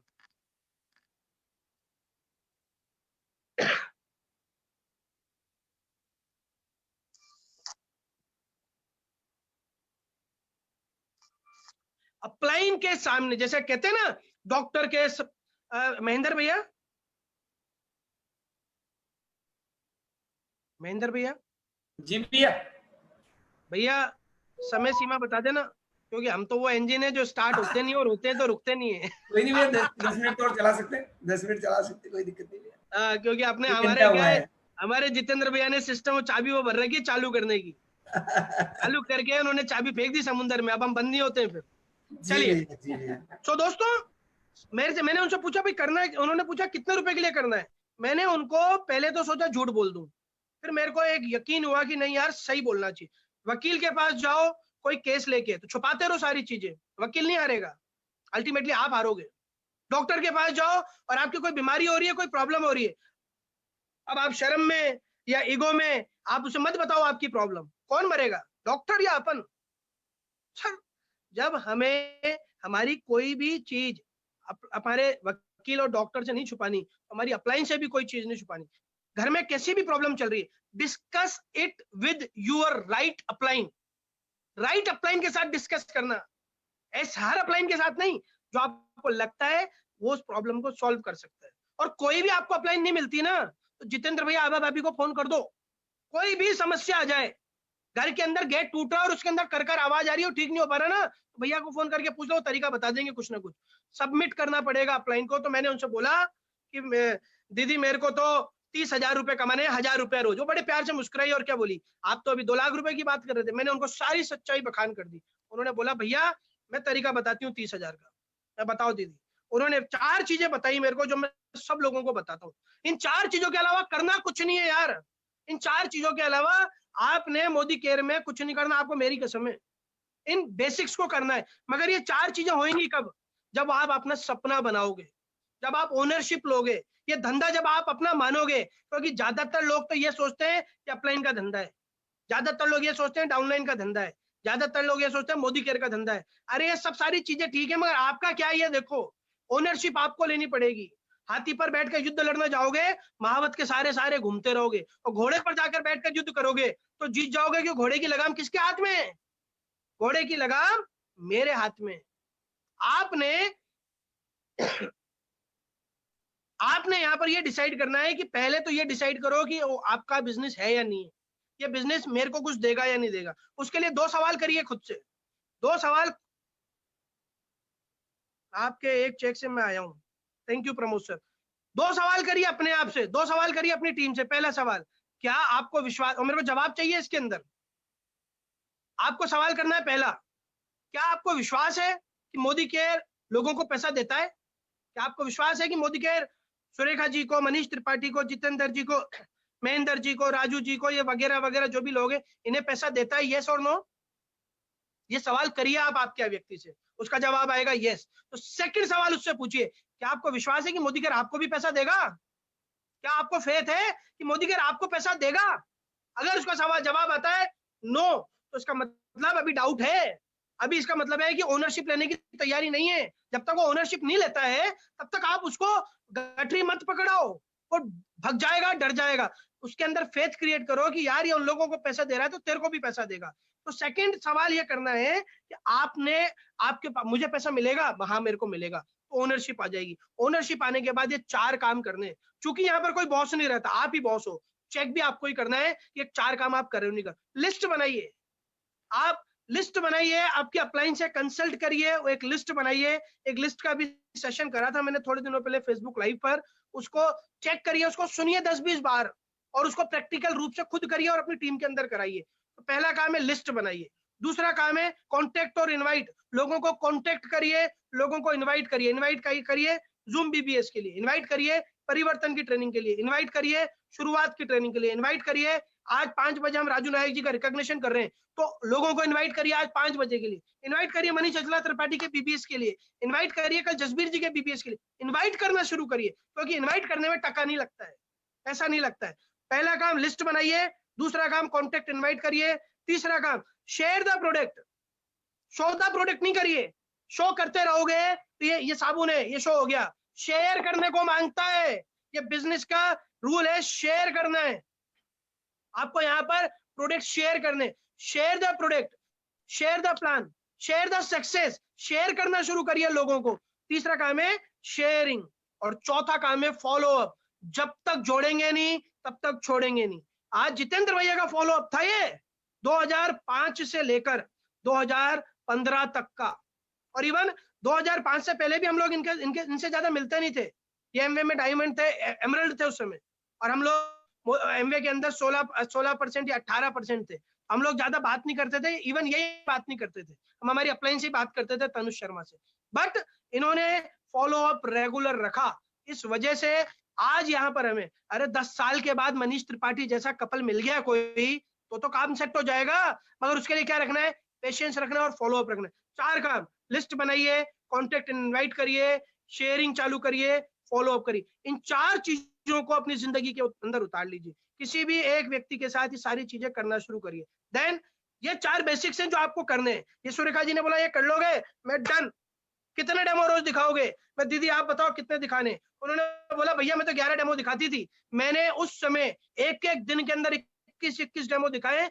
ये गवाह है सुरेश सोनी जी, राजू नायक जी, राम स्वरूप जी। 21 डेमो सुबह 6-7 बजे से शुरू हो जाते थे। कई सारे लोग 8 बजे जाते थे तो 6 बजे उनके घर पे धमक जाते थे। कई लोग 9 बजे जाते थे तो 8 बजे पहुंच जाते थे। क्या खाना परांठे जेब में रख लेते थे, दिन भर काम करते थे। अचला को ऑफिस से बुला लिया करता था, मैं काम करना है। 2 साल ही तो काम करना है यार। उसके बाद जिंदगी आपकी, आपकी मर्जी हो जैसे आप एंजॉय करो, मर्जी हो जैसे आप काम करो। लोग आपको सुनेंगे, लोग आपको फॉलो करेंगे। और कौन नहीं चाहता? आप लोगों को फॉलो करना चाहते हो या आप ये चाहते हो लोग आपको फॉलो करें? मगर अभी जो काम हम कर रहे हैं उससे हम लोगों को फॉलो कर रहे हैं। ये 4 बेसिक्स कर लीजिए। इन 4 बेसिक्स को करने से आपके हर सपने पूरे हो जाएंगे। मैंने उनसे पूछा दीदी ये 4 काम करने से काम हो जाएगा? बोले बस ये करते रहना। दूसरा उन्होंने मेरे को एक चीज दी। जब हमारा मकान के लिए हम परेशान हो रहे थे, सरकारी क्वार्टरों में जा रहे थे, इधर उधर जा रहे थे, एक दिन मकान के लिए मैं किसी सरकारी अधिकारी के पास गया। वहां से उसने हमारी फाइल को उठाकर, मेरी और अचला की फाइल को उठा के यूं उठा के ऐसे फेंक दिया। बोले कि नहीं है क्वार्टर वगैरह। हम दोनों रोते रोते बाहर आए। सुरेखा भार्गव जी का फोन आ गया। अरे आपको यहाँ पर पागल नहीं बनना है। पागल लोग इतिहास नहीं रचते हैं। आपको यहाँ पे जिद्दी बनना है। और जिद्दी वही व्यक्ति होता है जो इमोशनल होता है। अपने आप को स्ट्रांगली इमोशनल के अंदर डाल दीजिए, जिद कर लीजिए। साला भगवान भी आके मना कर देना तो देखना आपका काम कैसे नहीं होता है। जिद्दी बनिए। पागल होना अच्छी बात है, मगर जब भी आप इतिहास लिखने का काम कर रहे होते हो ना, वो पागलपन से नहीं होता है, वो जिद्दीपन से होता है। और जब आप उस इतिहास को लिखने की प्रक्रिया में रहते हो तो लोग आपको पागल जरूर कहते हैं, बट आपको अपने आप को जिद्दी महसूस करना है। लोगों की नजर में आप पागल हो पर इंटरनल आप जिद्दी हो। मोहनदास करमचंद गांधी ने नमक उठाने के लिए निकला तो क्या कहते हैं कि जिसको आना है सुबह आ जाना 5 बजे। तो लोग ने क्या कहा? पागल निकल गया 5 बजे। वो अकेले अकेले दौड़ गए नमक ले उठाने के लिए, और थोड़ी देर बाद पीछे देखा तो हुजूम तैयार हो गया। मगर वो पागलपन लोगों की नजर में था, मगर महात्मा गांधी का वो जिद्दीपन था। और आज उस जिद्दीपन की वजह से उनको मरे हुए इतना साल हो गया। हम हर साल 2 अक्टूबर को सेलिब्रेट करते हैं। हम हर साल 2 अक्टूबर को छुट्टी लेते हैं। हर नोट के ऊपर, चाहे 2000 का नोट हो, चाहे 5000 का नोट हो, चाहे 50,000 का नोट आए, हर नोट के ऊपर महात्मा गांधी का फोटो आएगा। क्योंकि जिस समय वो इतिहास लिख रहे थे उस समय वो पागल नहीं थे, उस समय वो जिद्दी थे। सो जिद्दी बनिए, अपने आप को जिद्दी महसूस करिए। तो हमने 21 डेमोज रोज दिखाने शुरू करे। लोग बागों के पास हम काम करते थे। सुबह 6 बजे से डेमो चालू करते थे, मीटिंग्स चालू करते थे, और रात के 2-2, 3-3 बजे तक हम लोग काम करते थे। 2-2, 3-3 बजे तक। टाइम ही नहीं था। काम इतना टाइम काम था समय ही नहीं था। ऑफिस के अंदर बैठते रात में पूछो सुरेश सोनी जी से, राजू नायक जी से, राम स्वरूप जी से। पुलिस आती थी, हमें भगा दिया करती थी, और हम लोग फिर सुबह वापस ऑफिस पहुंच जाते थे। इतनी शिद्दत के साथ काम करिए। एक एक व्यक्ति को एक एक बीज की तरह रखिए, एक एक व्यक्ति को एक आम के पेड़ की तरह रखिए। चल गया ना, पीढ़ियों को आम खिलाएगा। एक व्यक्ति आपके कहने से जीपीटी चला गया और आपने उसके साथ मेहनत कर दी, आपकी सेट हो चुकी है लाइफ। आप वो जो सिग्निफिकेंस की तरफ आप जा चाहोगे, आपकी वजह से लोगों की जिंदगी के अंदर परिवर्तन आना शुरू हो जाएगा, एक अच्छा परिवर्तन आना शुरू हो जाएगा। अभी जितेंद्र भाई, अभी एक एग्जांपल दिया था भैया ने, वो नहीं बोलूंगा मैं, मेरी बात हुई थी जब उससे थोड़ी देर पहले। मैं मेरा ही एग्जांपल देता हूँ। आज मैं पैसा कमा रहा हूँ, आज मैं गाड़ी घोड़ों में घूम रहा हूँ, सारी चीजें बढ़िया बढ़िया, मकान है, हर कमरे में एसी लग गए, सब कुछ हो गया। पर जो सबसे बड़ी जो चेंज आई है वो आई है मेरी कुछ बुरी आदतें इस मोदी केयर की वजह से खत्म हो गई। मेरा गुस्सा खत्म हो गया, मेरे अंदर ये परिवर्तन आया। पैसा कौड़ी तो आदमी कमा लेगा, मगर ये जितेंद्र भैया की वजह से एक मेरी लाइफ के अंदर एक टर्निंग पॉइंट आया है कि मेरा गुस्सा कम हो गया। अब मैं गुस्सा करता भी हूँ। अभी लोग मुझे गालियां भी बक देते ना कई बार फोन पर, तो मैं प्यार से उसको यही बोलता हूँ, मैं चल कोई बात नहीं यार, कोई बात नहीं यार, चल कोई बात नहीं यार, हटा यार, कोई बात नहीं। ये शब्द मैंने अपनी लाइफ के अंदर सीखे, 2 लाइनें, कोई बात नहीं और आगे से ध्यान रखूंगा। ये चीजें अपने बिजनेस के अंदर डाल दीजिए। कोई आदमी गलत काम कर दे तो उसको बोलो कोई बात नहीं। आपसे कोई गलती हो जाए तो बोल दीजिए आगे से ध्यान रखूंगा। चैप्टर ही क्लोज हो जाएगा, नई चीज की तरफ, पॉजिटिव चीज की तरफ चल जाएंगे। अगर वही उन्हीं चीजों पर अटके रहेंगे तो वो रायता फैल जाएगा, उस बात की खिचड़ी बन जाएगी। हम लोगों ने यहाँ पर कई सारे डेमोज दिए, करते रहे, सिस्टम को फॉलो करते रहे, मीटिंग्स को फॉलो करते रहे, सेमिनार्स में लोगों के पास लोगों को लेके जाते रहे। रिजल्ट ये आया 9 महीने 27 दिन के अंदर record breaking performance. Bajaj scooter से इस बिजनेस को शुरू करा था, 9 महीने 27 दिन के अंदर मोदी केयर से 8 लाख रुपए की टाटा जस्ट मोदी केयर ने हमें दे दी।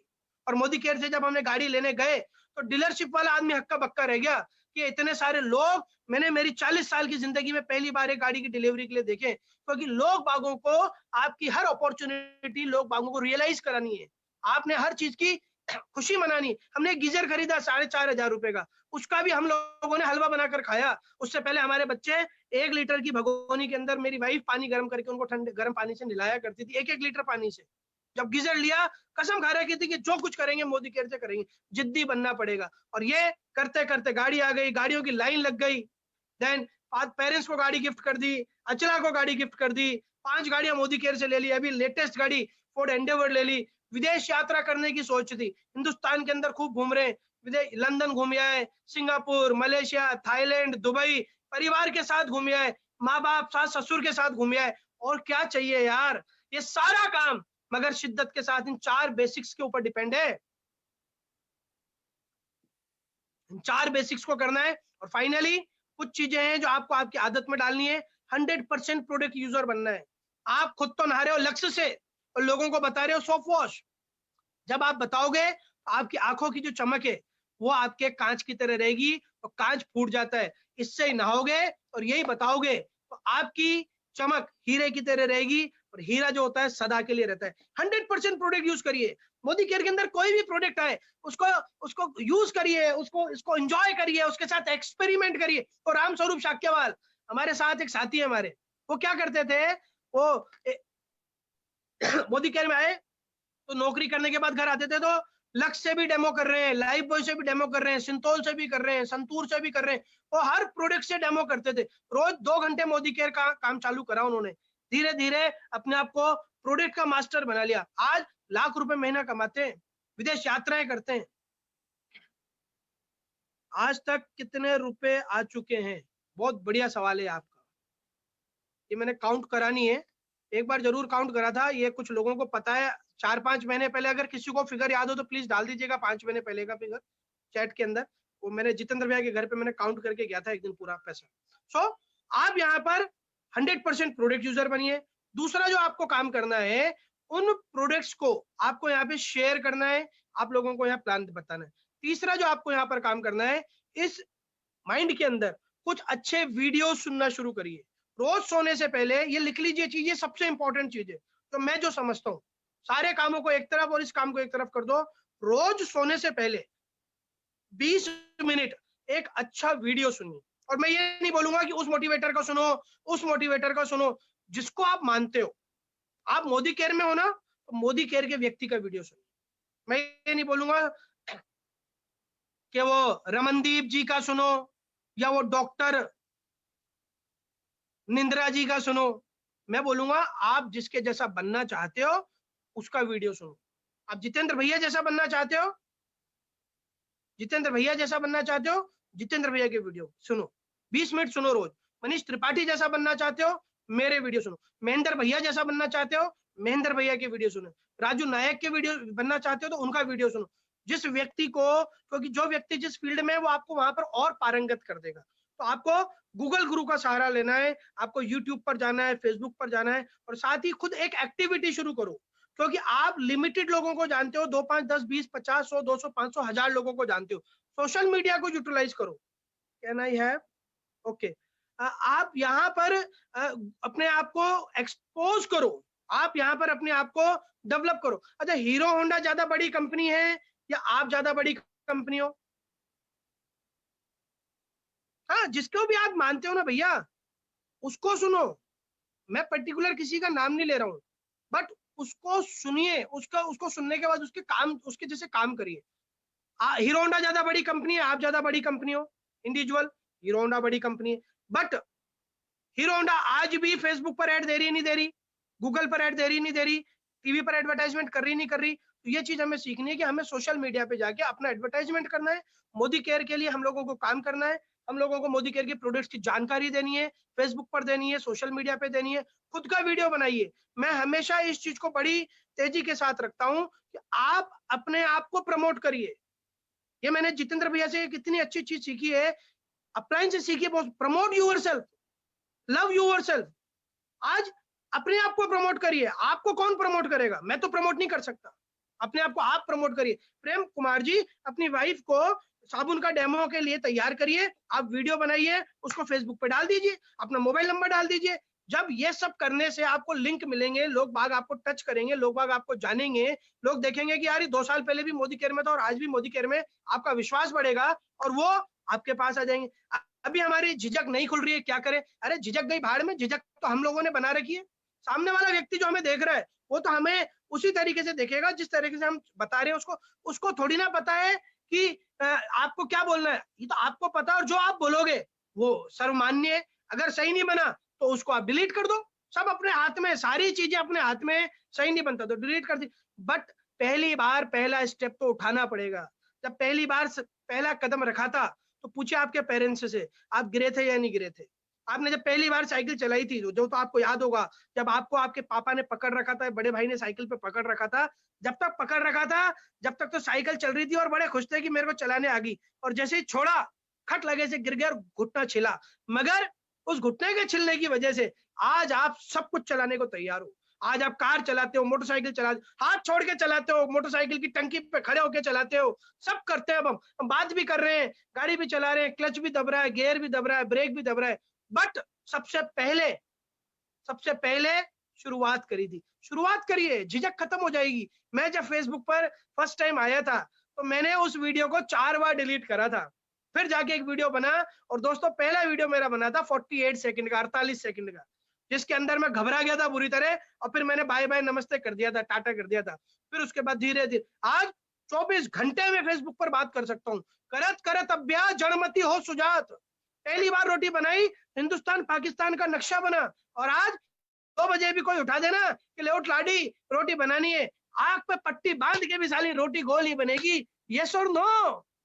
रोज प्रैक्टिस करिए, अपने आप को डेवलप करिए, सोशल मीडिया पे जाइए, अपने आप को डेवलप करिए। और सबसे इंपॉर्टेंट चीज, सबसे इंपॉर्टेंट, LTD, लर्नेबल, टीचेबल और डुप्लीकेटेबल बनिए। सीखिए, सिखाइए और उसको डुप्लीकेट कर दीजिए। यही काम है, इसके अलावा कुछ नहीं। अगर सीखते रहोगे और करते रहोगे तो नौकरी कर लो कहीं पर जाकर 10-20 हजार रुपए की। मोदी केयर क्यों करना है फिर? मोदी केयर इसलिए कर रहे हैं ताकि फ्रीडम की लाइफ जीनी है। और फ्रीडम कब मिलेगी? जब लोग डुप्लीकेट करेंगे। लोगों को सिखाइए, उनको सिस्टम के अंदर लेकर आइए, प्यार से लेकर आइए। कोई लोग 3 महीने में आ जाएंगे, कोई लोग 3 साल में आएंगे, बट जब भी वो डुप्लीकेट हो जाएगा तो आपको वो देके ही जाएगा, यार आपसे कुछ लेगा नहीं। लर्नेबल, टीचेबल और डुप्लीकेटेबल बनिए। और इन सारे टॉपिक्स के ऊपर मैं फेसबुक लाइव बनाऊंगा तो उसके अंदर विस्तार से बात करेंगे। और finally one of the most important thing जो आपको करनी है, काउंसलिंग विद एक्टिव अपलाइन। अपनी अपलाइन से काउंसलिंग करते रहिए, आपकी अपलाइन को बात करते रहिए। सर ये प्रॉब्लम आ रही है, भैया ये प्रॉब्लम आ रही है, दीदी ये प्रॉब्लम आ रही है, भैया भाभी ये प्रॉब्लम आ रही है। अपलाइन के पास सारे रास्ते हैं। आपने जो भी नेगेटिविटी आ रही है, जो भी आपको प्रॉब्लम आ रही है, जो भी आपको चैलेंज आ रहा है, अपलाइन को जाके बताइए। अपनी अपलाइन को परमात्मा मान लो। परमात्मा, भगवान उधर पर जहां पर खड़ा हुआ है, भगवान कुछ नहीं करता है। भगवान के सामने चल जाओ, हाथ जोड़ लो, अपनी बात बता दो। भगवान प्रैक्टिकली कभी भी आपके साथ नहीं आएगा, बट भगवान आपको हिम्मत देगा, भगवान आपको कोच करेगा, भगवान आपको ये चीजें बताएगा क्या करना है क्या नहीं करना है। अपलाइन भी यही काम करती, करना आपने ही है, सपने आपके हैं, ओनरशिप आपने ले रखी है। सो अपनी अपलाइन के साथ काउंसलिंग करिए। जितने भी अब ग्रेट अपलाइन है उन लोगों से बात करिए। सुरेखा भार्गव जी का रोज सेशन देखिए, जितेंद्र भैया का सेशन देखिए, जो भी आपके अपलाइन है उनके सेशंस को देखिए, उनसे चीजें सीखिए। जो जो चीज कर सकते हो इजीली उनको करना शुरू करिए। और यही करते करते करते आज पूरी दुनिया के अंदर कई सारे देश घूम लिए, कई सारी चीजें हम लोगों ने। हाँ बिल्कुल, आप अपनी श्वेता दीदी को थैंक्स बोलिए, अपने अपलाइन को आज फोन करिए सबको, ये मेरी रिक्वेस्ट है आपसे। आज आप सबको फोन करो अपनी अपनी अपलाइन को, थैंक यू यार, आपकी वजह से मैं मोदी केयर में आ गया। अरे उन्हें अच्छा लगेगा या बुरा लगेगा, और जब आप करके देखोगे तो आपकी डाउनलाइन आपको करेगी। मैं जितेंद्र भैया, आबा भाभी और सुरेखा दीदी को थैंक यू बोलता हूँ। मुझे नहीं पता आप में से कितने लोगों के घरों के अंदर अपनी अपलाइनों के फोटो होंगे। ये रहा मेरी अपलाइन का फोटो, तो मेरे पीठ पीछे रखा हुआ है, देखिए आप, ये देखिए आप, ये हमारी ग्रेट अपलाइन। जितेंद्र भैया, आबा भाभी का फोटो हम लोगों ने रख रखा है। इसको मैं कैमरा कैसे चेंज होएगा, अच्छा ऐसे,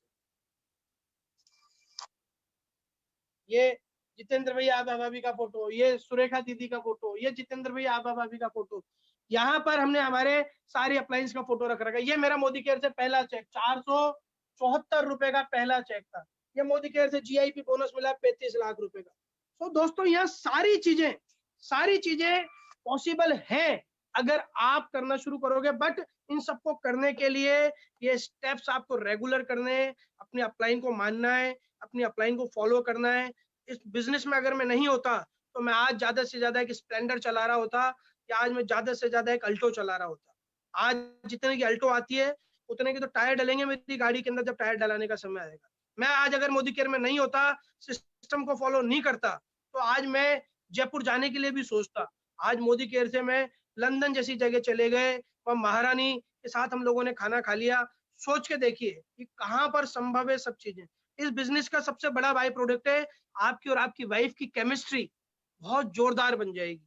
इतनी प्यारी केमिस्ट्री बन जाती है कि मैं आपको मतलब बता नहीं सकता।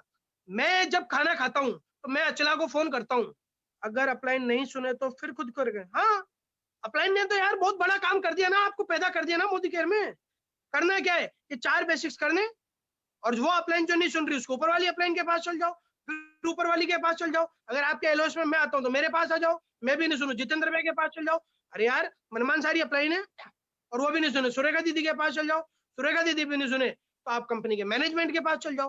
अरे आपने ओनरशिप ले रखी है, आपके सपनों में दम है तो सब कुछ हो जाएगा।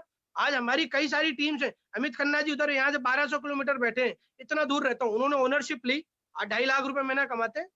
आज हमारे उधर वहां पर कैलकाटा के अंदर वो है परिमल सरकार है, बहुत डिस्टेंस के अंदर है, आज तक 4-5 बार मिले, बढ़िया काम कर रहा है।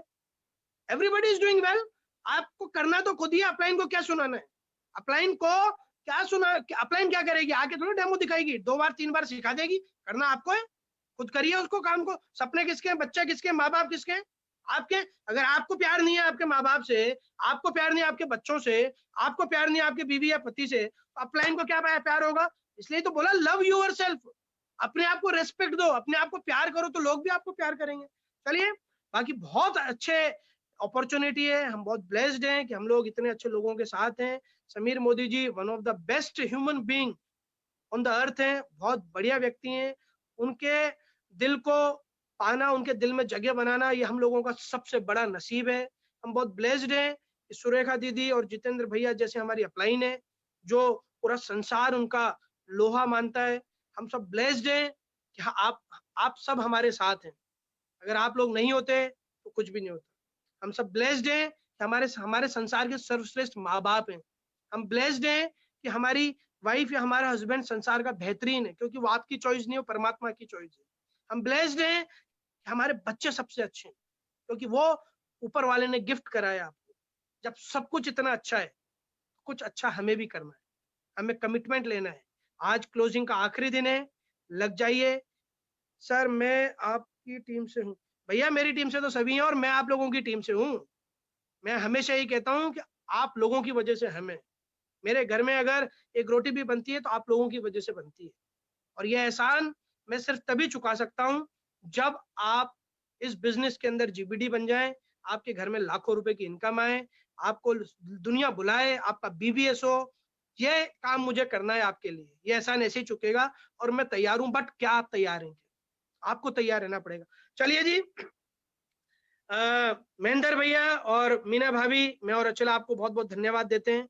आपने हमें इस लायक समझा, आपने हमें बुलाया और कोशिश करी। हम लोगों ने जो भी इस पीरियड के अंदर जो भी हम लोगों ने सीखा, आपका इनकम, मेरी इनकम दोस्तों 5 से 6 लाख रुपए पर मंथ की एवरेज इनकम है और मोदी केयर से मैं 7,80,000 रुपए का हाईएस्ट चेक उठा चुका हूँ।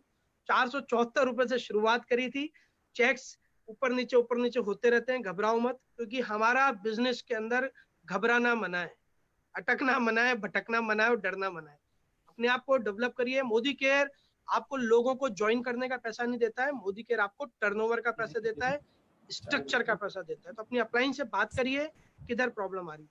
सो महेंद्र भैया, मीना भाभी, थैंक यू वेरी मच, आपने हमें बुलाया। थैंक यू सो मच भैया, बहुत खूबसूरत बातें आपने कही।